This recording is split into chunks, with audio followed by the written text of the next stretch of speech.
Reimagining Success, episode 201.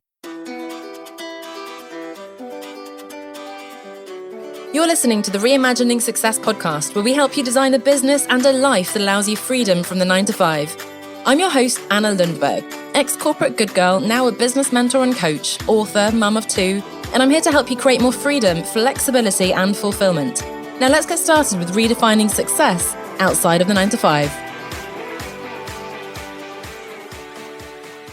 Okay, hello everybody, and welcome back to this month's Escaping the 9 to 5 interview. I'm here with Adrian Hales. Adrian, why don't you introduce yourself and tell us what were you doing before and what are you doing now? Awesome. Thanks very much for having me today, Anna. And, really looking forward to having a really explorative conversation today around your pillars. Previously, my background is when I was younger was in the military, and then, years of playing semi-professional and professional rugby in different countries.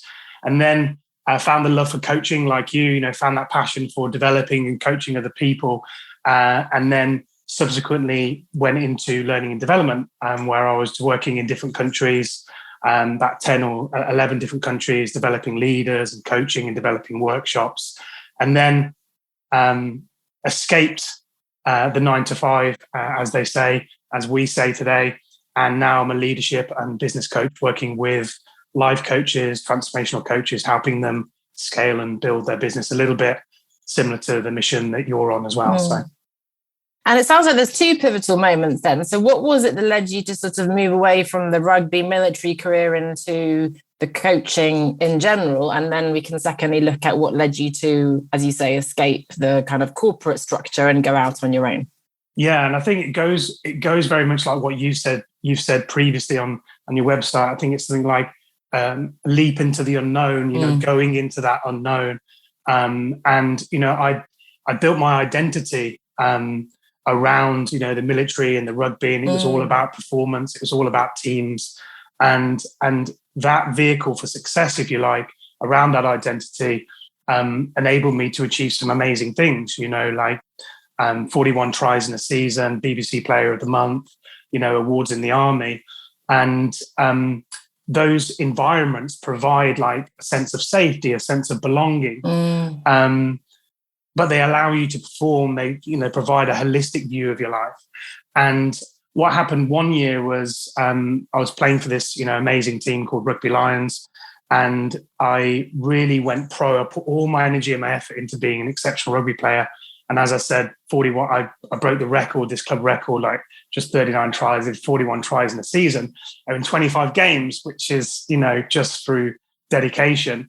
And then after that period of going through that, I went to some other clubs. I was getting paid for rugby, but I just lost this spark. I lost this motivation, the love and the enjoyment for playing the game. And by that point, I played for sort of 15 years, and I had like niggling injuries and combine that with losing that motivation, that love of the game. And what I found is I went to some other clubs and they wouldn't allow me to express my full talents. And if we think about that in a corporate context, we're not able to express our brilliance. And I was constrained and I was told to, just stay on the wing and do as you're told. And I wasn't able to express those talents. And I tolerated that for a number of years. And I even started working with a sports psychologist, which we were using anchors, which were strapped to my kind of wrist bandages to help me get motivated. And then one day I just woke up and at that point I got introduced into coaching, and there was some spark in that. But at that point, I realized that I'd lost the motivation, and it was time to transition to something that I enjoyed. And the thing that was in front of me was just this coaching. I didn't know too much about it. I'd done a little bit of it, and I was just inspired to kind of to follow that path of coaching, and what it was all about. And it was about letting go of something that had got me to that point and embracing something new. Very much what you said, going into that unknown and really redefining from that point. But I came to that crossroads, and I had to let go of rugby, which had been all around the world with, and embrace this coaching, which inspired me, but I wasn't sure where I was going to go with it at that point.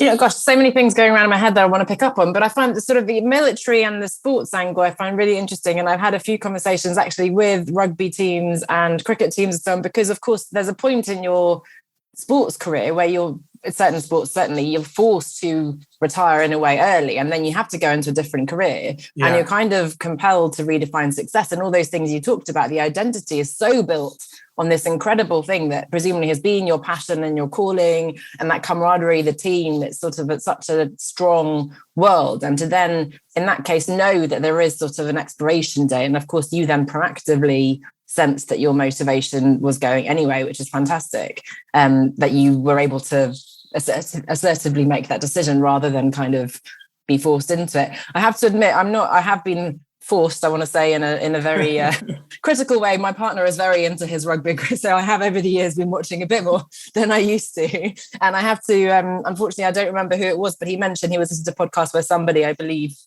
I always remember things badly, but some very advanced, I'm sure, sports player actually hid his awards and things away because he wanted to close the door, as you said, on that world and move into this new space. And rather than keep looking back on the glory days, really think, no, I'm in a new place now and let's focus forwards. Is that how you feel?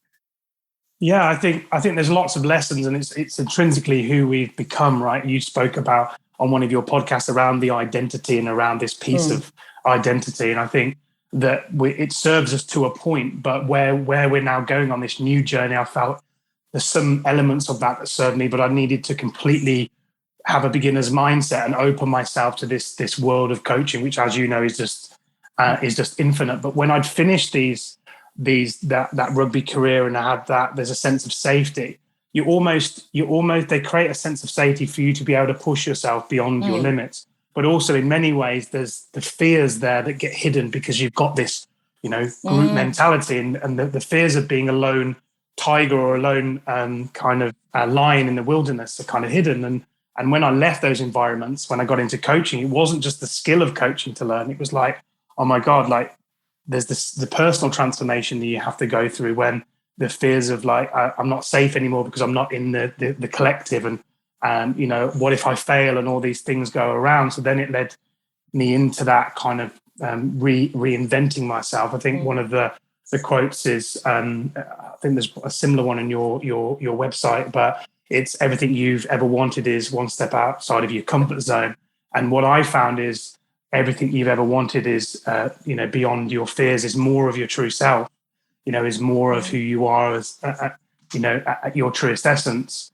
And then at that point, I kind of went through an awakening of some kind, and I realized I needed to go and have some time away. So after my rugby career, I left that behind me, as you say, and just forget about that. I'm going on this new path now. And I went to Menorca to do some rugby coaching, just chilled and just work on the direction of my life. So I just went there in the winter and journaled where I wanted my life to go, and just completely switched off for all of that. And then this bubble of word come up as I was kept on writing, and the same word kept coming up, leadership, transformation, and coaching. And then subsequently I came back to the UK to, follow that path.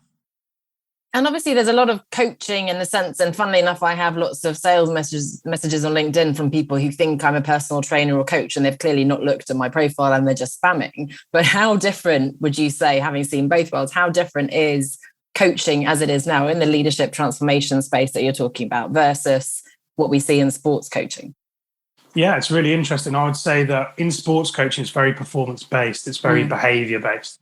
Yeah, the team might have a why, which they're all moving towards, like finish top in the league. And you might have some values, 2 or 3 values, which underpin the team. The culture gets created. And then the, you have performance metrics. It's week by week performance metrics. You either win, lose, or draw. And then on Monday, you doesn't matter how you feel, you're back onto the grind. And the thing that drives you, other than your own performance, is the crowd and the encouragement you get from the crowd. But it's very habits, it's very performance based. I would say that the transition, the difference in leadership now that I've noticed is which I never thought I'd be, coaching that and talking about that, is more of an empathetic and compassionate leadership. I think in the sports world, it's very like, roll up your sleeves, like wipe the dust off your face, and just put more willpower into it. But then that limits performance. And I think as leaders today, leadership coaches, we've got to look at the person as a whole being, not just as a performance. We've got to look at more of a holistic, point of view, their relationships, their health and fitness, their spiritual life, their finances, their purpose, and all of those five things. Whereas when you're doing the rugby, it's just about, performance and results. And yes, there is player welfare, but none of this is taken into consideration. But as I said, it's important to have that holistic view now as leaders, because ultimately we're human beings. I'm not a coach. I just do coaching. I'm behind that is just a human being that, that is not attached to certain. When we become really attached to certain results, then we feel that we are going to find our happiness in scoring a try. But if we can be happy and enjoy what we're doing now, we're not dependent on this external event in the future to fulfill us. We're cultivating that holistic view, so we're more fulfilled and alive now, moving forward into our dreams or our purpose. So that's the difference. That's so powerful, and as you say, so important, and so aligned with the work I do as well. I guess coming back, I was just thinking of what you were saying about that belonging and the fears being held back and so on in the sports world. I actually see the same parallel with the corporate world, right? Because so many people feel suddenly isolated going out into business by themselves, not having the team, not having, in my case, a big company with the prestigious name. And, I'd go to a conference and I'd say, oh, I'm from this company, and everybody would flock to me, right? Whereas suddenly you'd become a nobody. And as you say, I think between the lines, our identity is so strongly coupled, especially, again, somewhere where you're a prominent sports player or, high up in the hierarchy of a company or whatever. That's so tied, as you say, to how we see success. And I love that perspective on the holistic, the whole person. Would you say that reflects your own personal journey in redefining success? So the name of this podcast is Reimagining Success. So does that reflect how you've broadened your horizons beyond the kind of performance focus, maybe when you were playing rugby and when you were in the military, looking more at the whole person, discovering these softer, empathetic pieces of the puzzle as well, and considering, you yourself as a whole being? Yeah, that's a great question. I think, it is about, I like what you said about reimagining success. Because it's almost like we've got these dreams and these goals and plans that we want to achieve, and they seem like this distant thing that's out of our reach. And one of the quotes is that I came up with is, our dreams get left on a dusty shelf and laughed at by everybody else. But it's having the courage to go into the unknown and go after these dreams. And I think, just flipping back to when I left the rugby world to go into coaching, I realized that rugby had a shelf life and coaching had a longer shelf life. So that's when I kind of moved along. But to answer kind of what I got a sense of your question is, like, the holistic point of view is, hugely important. I think that's been a big part of my journey. And it's just one of some of the most profound things that I've gone through is moving out of the mind-made concept of success and what other people define as success. And we're living into making other people proud, or this version of success. And then we get it and it doesn't fulfill us because it was not ours in the first place. And moving more into, like, letting our heart lead, letting our instincts lead, letting our intuition lead, and living our life to what's most important to us. And am I living that now? And then defining the life and creating the life with what's most important to you, and what matters most to you, and what gives your life meaning, and then living into that. And if you look at, like, the personal development world, we've always got this sense of, I've even been there as a coach, like, what do you want? And it's just like, it's an interesting question. But there's a presupposition in that we don't already have it. And a more useful question to ask, I think, is that I started to asking, years ago, is, where am I going? Because that does imply some type of direction. And I think the holistic point of view for me has been something important, like to view my life into kind of three segments, which is I'm responsible for myself, I'm responsible for my relationships, closest relationships, and I'm responsible for my successful coaching business. And then to brainstorm and learn areas where I'm nourishing myself. And that myself might be meditation, cold showers, using my instinct to goal set rather than my mind-made sense of self, doing exercises I enjoy like boxing or, walking, and having that part, that self that's nourished through those elements.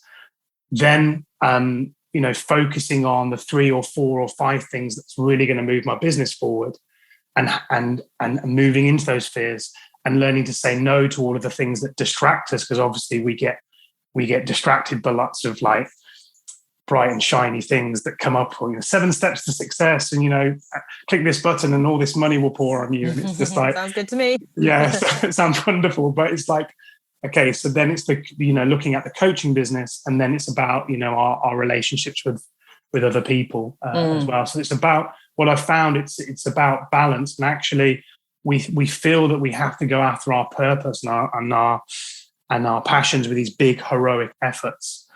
But what if we can do it fun? What if we can do it relaxed? What if we can do it with a sense of ease?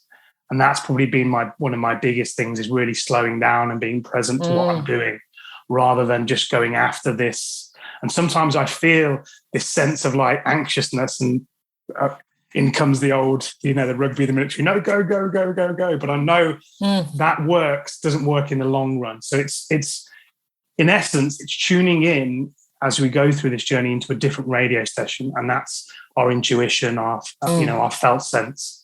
So I hope that answered your question. Yes, I love that. And again, so many things to unpick, and I'll try to remember all the points. But the 3 areas I love, and I think when this episode is coming out, I will have just had the episode that I recorded the other day, which was exactly that: to nurture yourself, nurture your family, and then nurture your business. Those are the 3 things that matter ultimately. I have my 5 L's, I have all sorts of other models, but ultimately that's what it comes down to, which I think is really powerful. The dusty shelf imagery is really talks to me as well. I remember, I think it was one of my very first coaches, we talked about, I always wanted to be a best-selling author living by the sea, or, we have these ambitions. And it was exactly that, a dream. I'd wanted to be a writer along with many other unfulfilled, also an astronaut, but I think it's too late for that. I'm just not fit enough or scientific enough, or I'm a bit too claustrophobic. Some things you just have to leave on the shelf. But generally, most of us like to leave those dreams there because it's safer. And we can just go, oh, yeah, I wanted to be a writer, and we do nothing about it. But what we actually have to do is dust it off, take it down, take it apart. It gets messy, it gets difficult, but then we can start putting it together and make it real, right? So that's another thing that came up.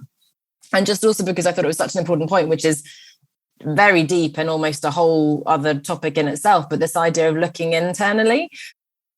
When I first started my coaching, I was always, setting goals and helping clients set goals. And I had this bucket list and so on. And I feel more and more resistant to that. And I feel like a little, as I heard you say, looking within you, and you need to be happy whether you score the try or not, right? I'm using rugby terminology. Of course it's amazing. But what I think in business, yes, fantastic if the prospective client says yes, if they achieve this result, if your book is best-selling on Amazon, whatever. But you need to also have an inner confidence and satisfaction if that doesn't happen. Likewise, of course, if something then negative happens, we want to still be able to. So it's almost like smoothing out a little bit of the ups and downs. But I'm really interested in exploring that and reimagining the success metrics, because it's still so tempting to go, what are your goals? I've got to publish another book and I've got to get another 10,000 followers and all this. But actually, hang on a second, that life is what happens in the meantime, right? And I know, first of all, congratulations, you've recently got married. So that's an amazing thing to do as well. And that matters. And whether it's traveling or having children or whatever other interest, or helping your community, those things matter as much. So those were the things I heard. A while ago, I asked you the question about the second pivotal moment, which was when you broke free from the training within the big corporate structure still and started out on your own. And you talked about leaving those fears, or rather the fears coming out when you're suddenly alone. How have you found the confidence, and how have you found the resilience to deal with that up and down that we talk about, with the setbacks and with being alone suddenly and not being surrounded by your teammates or, that support structure? How have you found the strength and inner belief, I suppose, to keep going and focus on what matters to you? Yeah, it's a great question. And I think you made a good point there. It is about that continuous belief, and it's about that continuously working on what matters most to us, and just and keep going on that path. And as you know, as a coach, the path to being a coach is always there. We can get distracted, we can move, and we can, get distracted by all the things that are not going to create our dreams or build our coaching business. But the path is always there. I remember when I was a small boy, I was walking in the fields, back in Birmingham with my granddad. And I'm sure you've had, got grandparents or had grandparents, and they've got this world of wisdom. And I remember walking with him, and he used to get me to walk across this long grass, which hadn't been trodden by anybody else. So I used to walk off for some time. And then he would say, stop and look back. And I used to stop and then look back, and I saw that I'd trodden this grass down for, say, 100 meters. And he said, it's important. He said, that's a really important thing for you to learn there, that everybody will tread the path. People will tread the same path. And don't always follow the crowd. Go and create your own trail. Go and create your own path, in essence. So I always kind of remembered that. And I think it was really important for me to make a meaningful contribution, to make sure that I went through my own personal transformation as a coach and learned how to coach in order to be able to serve my clients at the deepest level when I started to coach. So that was one of my drivers, my personal transformation, and also very much the people that I was going to be working with in the future. And if you think about rugby, my driver was scoring a try because it felt good, but I was scoring for the people that came to watch. So it's a similar, type of parallels. But I think one of the most important things, when you're going on this path, I think it's very important to get a coach. I think that if we're going to be a coach and we haven't got our own coach, there's a bit of incongruence there. So I think it's important, if we're looking for people to invest in us as coaches, that we also are investing money, as a coach. So when I first started this journey, I had, mentors and coaches come to me when I chose to go on this path of building, a coaching business and learning how to coach and my own personal transformation. You all know this, but it's very interesting. Like, people come out the woodwork that opportunities, resources, and kind of helps you as you go on this path. And you do have these moments of fears, but I think it's important to find out your own little practices that work for you. Some of the things that, that I've tried to make sure that I'm balancing my nervous system, because obviously we're facing our fears. We're going into the unknown, as you said before. We're going into those places. So we're going to find familiar places we've been, which we know, but then also places we haven't. So I think it's crucial and important to surround yourself and get support and learn from people that have been there. Also get out and coach as much as we can, so we're expressing and making a difference. And also having like practices that nourish us, that keep us going, that create space for us. So some things that I've learned is like kind of chanting Om, which balances and regulates your autonomic nervous system. Doing stuff like meditation, doing stuff like kind of morning pages where you're just free journaling, making sure that you have healthy goals set, making sure that you're able to maintain and manage your boundaries, making sure that you have a vision that you're living into, making sure that you have balance across your finances and also if you're getting into the spiritual world, making sure that you're balanced there, that we're not going too far off into the spiritual world, that we detach ourselves from what needs to be done. So it's a balance between the spiritual and coming back into reality, because we will have to earn money and live in the physical world. So that's been some of the parts of my journey. And what I found is that when I was in the learning and development world, is that very subtly in the background, this dream was there, which was like, you're going to start your own coaching business, your transformational. That's what you're here to do. And it wasn't this big, like overarching, like megaphone. It was just like this subtle, intuitive voice. But then I just ignored that voice, washed it down with another Starbucks and went and had my Pret sandwich and just filled myself with just all kinds of, rubbish food.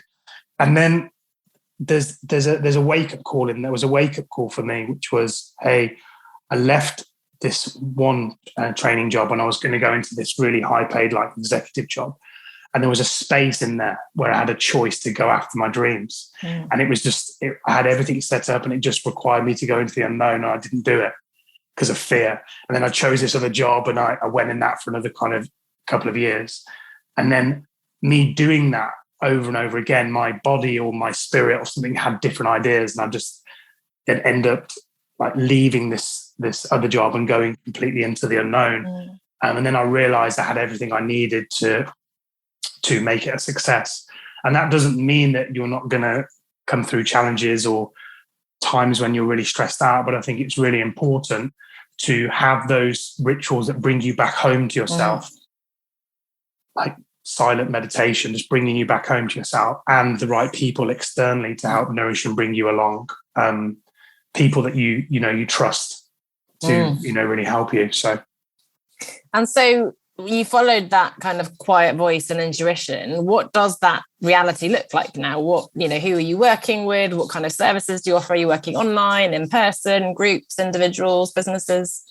Yeah, so I followed that intuition, and now I learned some different type of coaching modalities, if you will. I kind of got into something called Nbit, which is a way of harnessing and aligning your multiple intelligences. So connecting with your heart, connecting with your intuition, connecting with your mind. It's essentially coaching to create alignment. So if we have like dreams or goals or plans that we're looking to go after, and we have internal conflicts and blocks internally, it's a way of resolving those and creating like inner wisdom to then act upon, which is aligned with your whole body, your whole system. So I started to get into that kind of that coaching, as well as obviously NLP and projective coaching and ontological. So it becomes a mash of all of those different things I've learned along the way. And now I do two things. I do Nbit coach certifications, which is a 4-day certification where people can come and learn how to communicate, harness and transform the head, heart and gut. And I also do work with coaches between 6 and 12 months. And that ends up being 3 or 4 different elements, but mainly doing the deeper work to create that alignment, to help them process their fears and any blocks they have around money and around creating this vision. So the deeper work, helping them create an aligned vision that's really aligned with who they are, rather than this version of success that they think that they should have. And then client creation. So I work with them, helping them learn different ways of the path of service, how to create clients. And then the kind of 4th thing is helping them go through the personal transformation and then learn how to then transform and lead other people using different, strategies, tools and techniques. So it becomes this whole holistic view of themselves and their business. So that's the kind of work that I'm doing now. Great. And in terms of, I guess, number of clients you're working with and days in the week and so on, what does that look like if we really drill down to the logistical detail, I suppose? Yeah. So I think I do like 1 coaching session a day. So that's like that's logistics, like 1 coaching session a day. And that's either with a paid client or a prospective client. So essentially I do 1 coaching every single day. My mornings are cold showers, boxing or training, and meditation, silence and journaling. And then just coaching. That's just my whole life. And then just obviously helping coaches to scale and build their business, and then planning Nbit coach certifications and connecting with people and either booking inspiring conversations with them like we had, or offering coaching conversations. So it's a combination of all of those different facets. And then outside of that is connecting with my wife, like a cup of tea in the morning. we go for walks. We go for cold, like plunge swimming. So we go to these big waterfalls where we jump into cold water together. It's like kind of a bit mad, but we do that. And then learning, but my learning is I only learn intentionally like 3 or 4 topics that are going to help me move forward in all the areas that I'm working. So I'm intentional about my learning as well. And then I also look to give back. So I had some people contact me from a charity the other day. And, I chose to do some coaching for them to help them get the charity off the ground. So just it's a combination of all those different things. Well, that's fantastic when you have a business model that's lucrative enough so that you then have time and energy, not just for your wife and for everything else in your life, but also to be able to give back to pro bono causes where they perhaps can't afford or you want to do that. So that's fantastic. Obviously, I come from a marketing background, as you may remember, and branding, and that's my sort of sweet spot, I suppose. That's what I often fall back onto. How have you been able to build your presence and become known in this new space, given that you came from quite a different place? So how have you found, putting yourself out there, being visible and attracting the right clients? Yeah, I think it's a really good point. Obviously, you've got a marketing background, and I think marketing is hugely important to. And essentially, my experience of marketing is having a voice to your branding, be able to communicate what you do in a way that works for you. I tried to kind of get into copywriting and all that stuff. I just found that challenging because I've got dyslexia, and I found more powerful ways having amazing, podcasts like this with you, then going to contribute into a community where they're like-minded. So get into communities and contribute, start adding value and connecting with people that are already built in the communities that you have that interest around. And then thirdly, the thing that's been the most powerful is connecting with people and just coaching. And I found that to build a prosperous coaching business, we do that through coaching. And I think when I first got into this, it was like, I think, business development and coaching were kind of a separate thing. And now it's kind of merged into one thing. So my business is built around coaching. And then that enables me to play to my strengths and being in that energy. Whereas I think important to learn sales, but I've started to build my business model around service and coaching. So I'm always inspired and feel good about that work that I'm doing. So that's been kind of a recipe for success. And then also creating different ways to make some residual income. So we've got, a couple of 2 or 3 different income streams to support, where you're going and when you're building.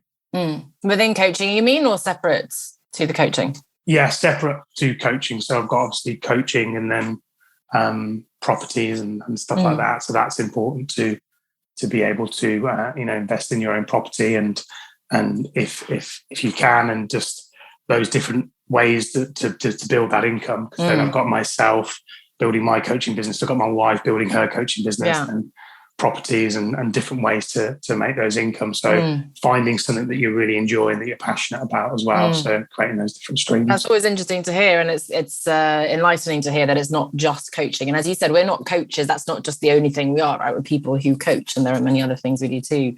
I don't just work with coaches, but I imagine there are some coaches listening to the podcast, and most will be familiar then with that kind of prosperous coach approach from Rich Lippman. And I have to say, I read that book, right at the beginning of my journey, and I was so defensive about it because I came from marketing background. He was like, you don't need a website, you don't need marketing. And the truth is, of course, now 10, 15 years later, he has a massive marketing machine behind him. But I love the core of his message. And I have worked with him recently too. And this idea, as you say, of serving. And even within sales now, people are coming around. It's about conversations and a lot of adding value and so on, right? It's not just sliding into people's DMs and spamming and so on. I love that you said the point about your dyslexia and that you don't necessarily follow my model, which is amazing. And I have quite a few clients who have similar situations. They say, I hate social media, or I'm not a writer, I've got dyslexia, whatever that is. And it's so important to recognize that you can find your own authentic way of connecting with people and becoming known and so on, right? Whether you feel more comfortable speaking online, offline, in person, video, I found very uncomfortable, but you sort of get used to it, right? Some things you can practice, some things you just know that you're never going to want to do. So you can outsource, or you can find your own way. So I think that's really beautiful to represent that there's no one size fits all marketing formula that people should be adopting. You talked a little bit about your day of the morning and so on, which sounds really lovely. Specifically, given that your wife is a coach, I'm interested. So my final pillar is about work-life integration. And I think where people get confused, because we talk about balance, I prefer integration. People worry that you're going to blur the boundaries too much. And I wonder, given that your wife and you share such passions and, within work, I imagine you have different businesses, but you have a lot to talk about. So how do you find navigating that boundary of kind of engaging and sharing those values and passions, but still going, okay, that's business, that's work. And now we're just husband and wife and we love each other and we don't want to talk about coaching and serving and whatever else. Yeah, it's an interesting one, because it's inevitably we're not going to talk about anything personal development or coaching, and then you start talking about it. So I think one of the most important things is having designated time and space. Right, we're going to go and do this event today, or we're going to work on this today, or we're going to go for a walk, and intentionally talking about things that matter just outside of coaching. Even just watching TV or documentaries where we can reconnect and disconnect. So I think that's important. And then just agreeing, obviously we're coaches and we're here to support each other, but just if there's any if it becomes challenging, we talk about it. We just call the elephant out in the room. Just let's just not talk about coaching, or can we talk about something else today? And we do support each other in building our business, but it's in a kind of mentoring kind of capacity as well. So just giving each other advice and tips. But it is a challenging piece, because it is, when you're so passionate about it and you love what you do, then of course you want to see someone else succeed. So what's made it useful, we've both got our own coaches and we've both got our own clients. But what we're starting to find now is actually that she's working with a lot of coaches now and helping them scale their business, and I am. So we're starting to merge together. Okay. So I think we're probably going to be starting and creating something together at some point. But a simple answer to your question is having, if she wants to go to the gym or it's important for her to go for a walk, I am then satisfying that need for her. And if it's important for me not to talk about coaching or go and watch some TV or let's go and have this food in this restaurant, she's then also satisfying that for me. So I think what keeps it together is the love of each other. Oh, beautiful. So simple and yet perhaps difficult as well, but that's lovely to hear. And that's exciting that you might have a joint venture as well. Yeah. Speaking of which, what are you focusing on? You talked about being intentional about your learning. What are you focused about learning right now, and what's coming up for you the rest of this year? Yeah, and I think you're also a massive advocate for learning as well. I've seen loads of your books, so we share the same passion for that, and the love for learning. Now, you mentioned about the prosperous coach approach. I also work with someone called Melissa Ford, who's come from the Steve Chandler side, and I'm immersed in that community right now. And she's my coach, and I work with her. So for the rest of the year, I'm focused on the learning service path and really getting deeper into client creation. Those are the main things. That's the main area that I'm focusing on. And then the second one is really about who we're being. So I'm following very much around Root Aspirer, so the non-dual understanding. So it's really about that we're a being who's aware of our experience and being more in the moment. It's very powerful kind of learning. So that piece, the Rupert Aspire piece.